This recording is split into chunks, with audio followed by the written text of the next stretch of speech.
We are here in Budapest at the Spatial Sound Institute. At the Institute we research and develop projects that explore spatial sound as a medium. The relationship between sound and space is basically as old as the world, but at the same time it's a very new and emerging field that we are only just starting to understand. So a lab like this enables young creators that come from all over the world to explore what is the language of spatial sound and to contribute to its development.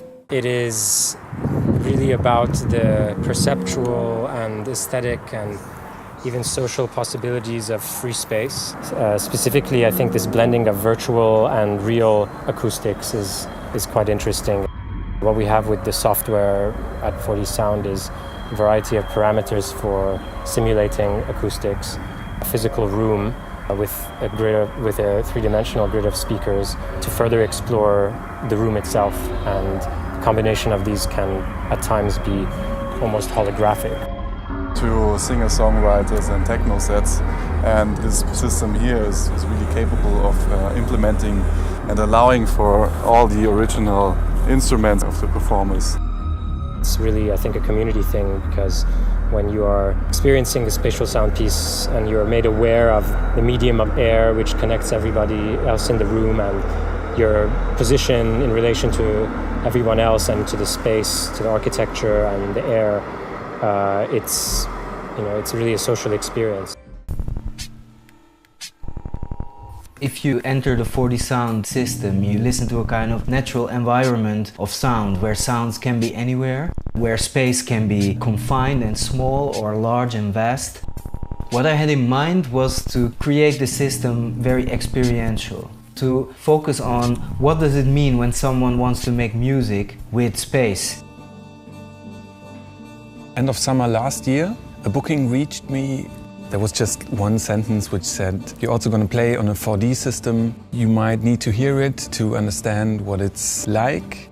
I went to the guys and heard the system, and about after 2 minutes I was hooked. I knew, okay, this is something really special, really forward-thinking.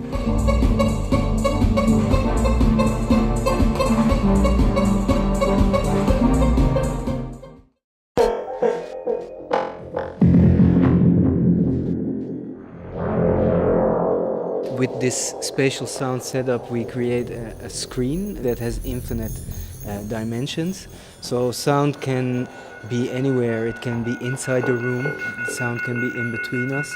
It can move far out of the room. It's basically like an unlimited space that you can sculpt with in terms of sound. For the Spatial Sound Hack Lab, we invited about 25 participants from all over the world to bring in their ideas and try out new stuff on the system.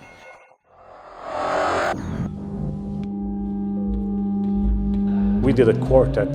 I played the bass sounds. One person was a spatial conductor, and the third guy was playing sine wave tones, and one guy was playing modular synthesizer.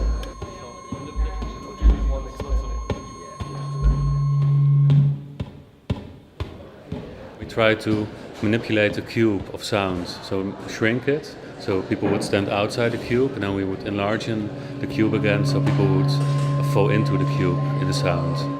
You can not only orientate in space by looking where the walls are, but also by hearing where walls are. Pong's the table tennis game, but we're going to do it with sounds and 2 location trackers. Flat pedals on a Flat screen. paddles on the screen, you'll be able to hear them in the 3D space. Yeah. So the ball is just sound that will move through the room, and then people can move with the pedals, and the sound should bounce off them and hit and bounce off the walls, just like the ball would. And then use these 2 UbiSense controllers to basically work out where people are in the space and hit it back to your opponent.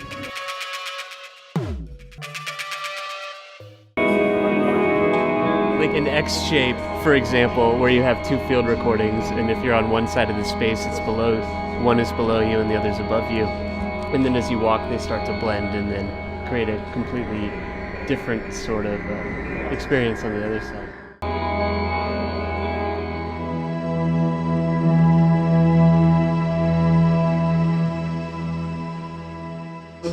price of the stock are simply the frequency of the sine waves.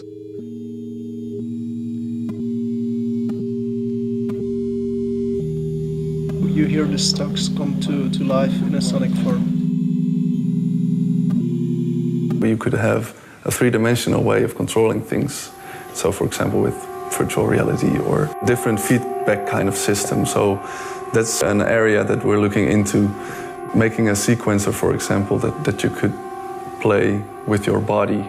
What if you could grab a sound and move it around, or these kind of things? That's certainly something that we